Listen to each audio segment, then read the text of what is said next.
Hello, welcome back to Erica's Little Welsh Garden. It's almost February. Here in the UK, we're pretty much approaching midwinter now. It's so cold. Over the last week, I've been registering temperatures of -3.5 degrees here in my unheated greenhouse. So it's really cold. But for me here in my little kind of microclimate, I do find that February is much colder. So it'd be interesting to see what we get temperature-wise for the next 4 weeks. But February is just that little bit closer to March when spring comes and things start warming up and we can grow loads of seeds. So in today's video, I'm going to show you the seeds that I'm going to be sowing in February. Before we get into the seeds that I'm going to be sowing in February, I want to do a really quick recap on a couple of the items that I sowed in January. And the first one being salad. Now, salad is one of those amazing crops that can be kind of sown, grown and harvested 12 months of the year. So this is a mixed salad pack that I kind of just broadcast sowed on one of these trays, and it's doing pretty well. As you can see, they are pretty leggy, you know, they are really searching for the light. We're in January, there's a lot of low light levels at the moment. But what is brilliant about broadcast sowing in one of these trays is you can kind of sow every 2 weeks and have lovely salad throughout the year. So that's what I'm going to be doing this year. And as you can see, this is my January one. I haven't started a February one yet, but I soon will. The next thing that I sowed last month was some onions and some leeks. Now, what's great about onions and leeks is they are frost hardy. So now that they have germinated, you can see they're doing pretty well there. I can just leave these in my unheated greenhouse and they will slow down a bit in their growth compared to being inside, but it will mean that they can just grow as and when they need, and getting down to -3.5 degrees centigrade or even colder won't make a difference to these little plants. Because one thing that you will find when you're growing inside on a windowsill is that things grow really quickly, and then before you know it, you want to bring them out to this unheated greenhouse, but those -3 degrees centigrade are not going to work for most of the plants. So let's get on to the really exciting bit now and talk about the seeds that I'm going to be sowing in February. But before I do that, just remember I'm based in South Wales in the UK and I'm in midwinter. So if you're the opposite side of the world and you're going into summer, these might not be the right things for you to sow now.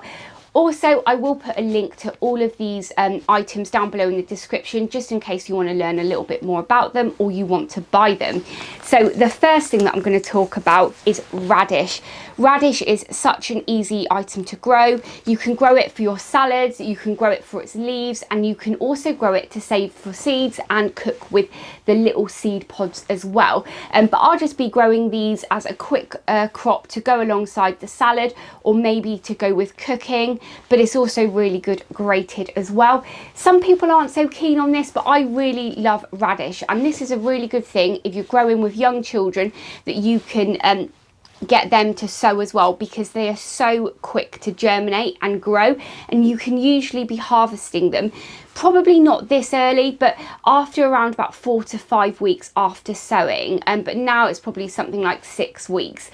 Also, radish are a great item to sow with other slow germinating things like carrots or parsnips, because sometimes they take so long to germinate you're not really sure where the row is, whereas a radish will germinate very quickly and mark out that row for you.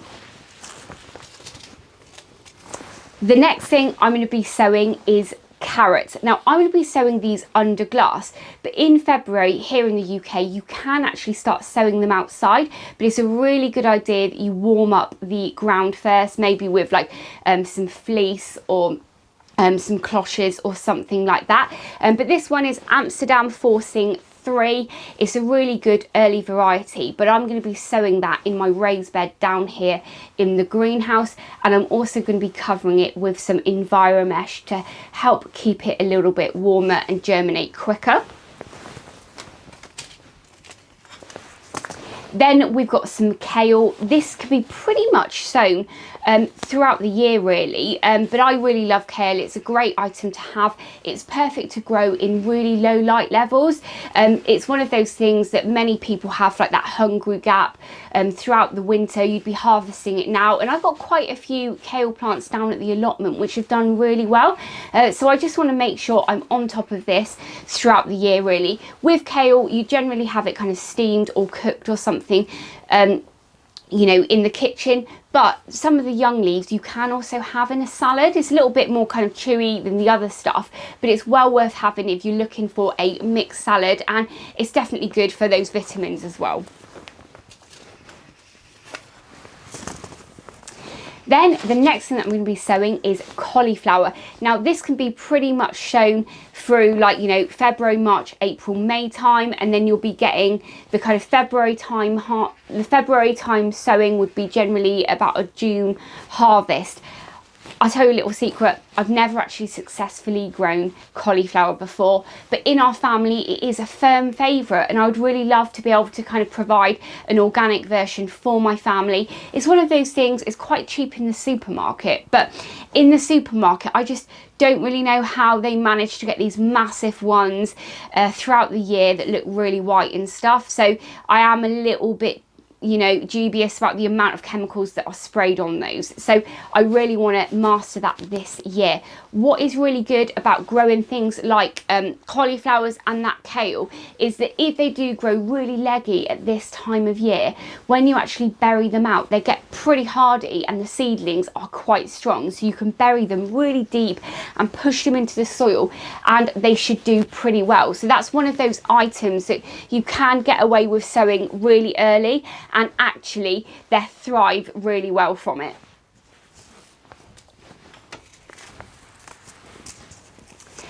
Now the next item is parsnips. It seems really early to be putting parsnips out in the ground, but just like carrots, if you warm that ground up, you will be able to get them germinated pretty nicely. They take quite a long time to grow, so if you put them in February, you're going to be looking at harvesting them at the earliest in October. But with parsnips, most people do like to harvest them once they've had their first frost, because apparently they taste sweeter. However, if I get these germinated early on, you know, if I sow them in February and they germinate in early March, I'm going to be harvesting them in October time, to be honest, and it'd be quite interesting to see what they're like a little bit earlier.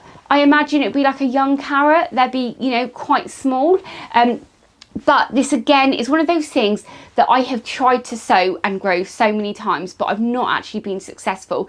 So hopefully this year we do pretty well. One of the reasons I think I've never been successful is that with a parsnip seed, they don't last very long. You know, you need fresh seed pretty much every year. So I'm going to use that as the excuse of why I've not been very successful with them in the past.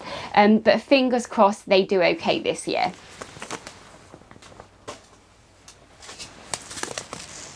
And the last thing that I'm going to be sowing this month is broccoli RAAB. Now this is a little bit similar to a sprouting broccoli rather than the big head of broccoli that you would see in the supermarket. And this is called RAAB 60, which means you should be able to actually start harvesting within 60 days from sowing them. And brassicas, again, you know, they do deal really well with the lower light levels and the cooler temperatures at this time of year, so it's definitely worth giving them a go. And also to think that you can be harvesting them within 60 days is great, because you can have those in your greenhouse, in your polytunnels and things like that, and you will be able to harvest them and have them out of the ground by the time that you want to use your polytunnels for your tomatoes and for things like your squashes and cucumbers and everything that you grow in the greenhouse. So there you go, that is what I'm going to be sowing in February. But just remember, it's still really early. If you're not planning on sowing anything until March, April, May time, then that is totally fine. Everything will catch up and grow really nicely. I just try and start things off early if I can, because I'm really busy, and if I leave it too late, everything gets really overwhelming. So if I can have some things started off earlier, then I kind of feel like I'm in a little bit, you know, more control of the situation. But also, I've only spoken about a small amount of seeds that can be sown in this month. There are so many more. So if you kind of traditionally sow other things in February, please let us know down below in the comment section, because I love learning about what other people are growing, but also, you know, anyone else watching this might learn from you as well. So make sure you just leave a little comment down below. If this is the first time you're watching one of my videos, I really hope you've enjoyed it. Please do hit that subscribe button and ring the bell to be notified of all of my latest videos. YouTube have some videos up now on the screen that I think you'll like, so please go ahead and watch those, and I'll catch up with you in the next episode. Bye!